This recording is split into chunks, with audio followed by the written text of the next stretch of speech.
Ayan, start ko na.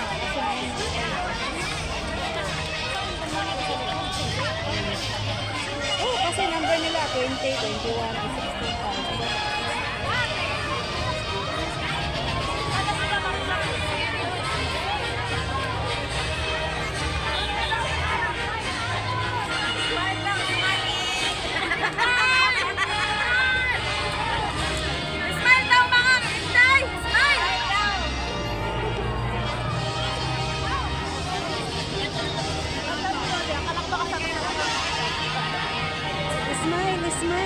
Άραμα της Σχολής Χορού Αθανασία, 35 χρόνια Αθανασία. Χαράζουν 35 χρόνια ιστορίας, χορού, ρυθμού, κεφιού και μουσικής. Ένα ταξίδι γεμάτο αναμνήσεις, εμπειρίες με πολλές διακρίσεις, τόσο στην Κύπρο όσο και στο εξωτερικό. Σήμερα είναι μαζί μας για 35η χρονιά. 35 χρόνια δίπλα στο Δήμο μας. Σας ευχαριστούμε.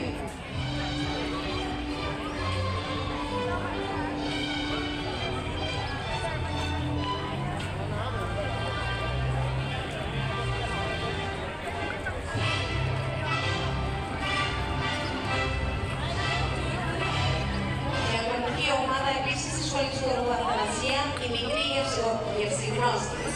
Οι μικροί μας γευσιγνώστες που καταχώνουν τις βίτσες τους. Παντού. Δεν θα μπορούσαν να λείπουν από αυτή τη γιορτή. Μας ετοίμασαν την πιο ωραία γλυκιά τούρτα.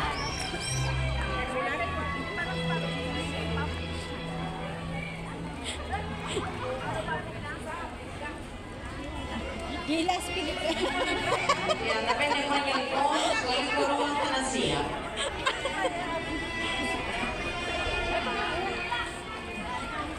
Και φέρνουν μαζί τους το δικό μας ουράνιο τόξο. Χρώματα, ρυθμός, ζωντάνια, όμορφα χαμόγελα από τα δικά μας κορίτσια, τα δικά μας παιδιά. Χειροκροτήστε λοιπόν τα κορίτσια της Σχολής Χορού Αθανασία στο δικό τους ουράνιο τόξο.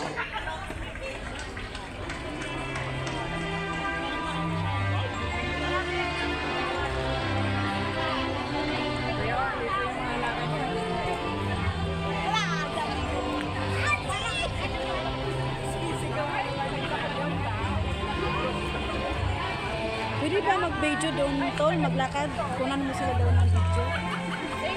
Oo, kaka. Dito tayo, travelers. Sabi ko sa'yo. Pwede ata, ano? Ρεμπετοκαταστάσεις. Επίσης, στη Σχολή Χορού Αθανασία, οι ρεμπέτες της Αθανασίας χορεύουν και τραγουδούν σε ρυθμούς άνοιξης και καλοκαιριού. Kasi ayaw na nila, oh.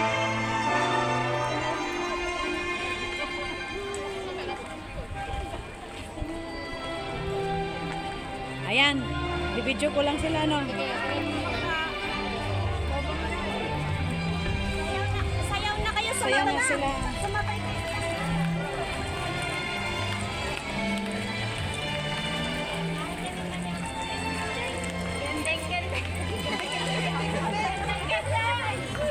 Το χειροκρότημά σας για τη Σχολή Χορού Αθανασία. Wala! Ganyan ka na sumasayaw sila eh. Pero kaya ako bigla. Kaya ko na nilata.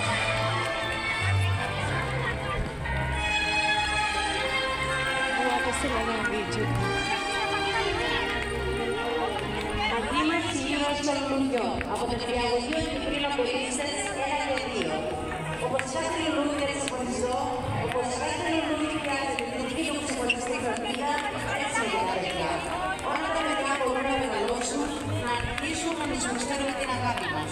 Την ιδιαίτερη φροντίδα που το καθένα χρειάζεται για να αναδείξει τον καλύτερο του εαυτό. Κάθε παιδί που καταφέρει να κερδίσει αυτό το προσωπικό στοίχημα είναι ένας μικρός ήρωας.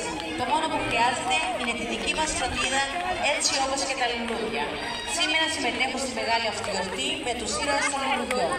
Παιδάκια των νηπιαγωγείου και κτηνοφελίστες 1 και 2 με τις σκάλες των σούπερ ηρώων στέλνουν το δικό μας μήνυμα αγάπης και ελπίδας.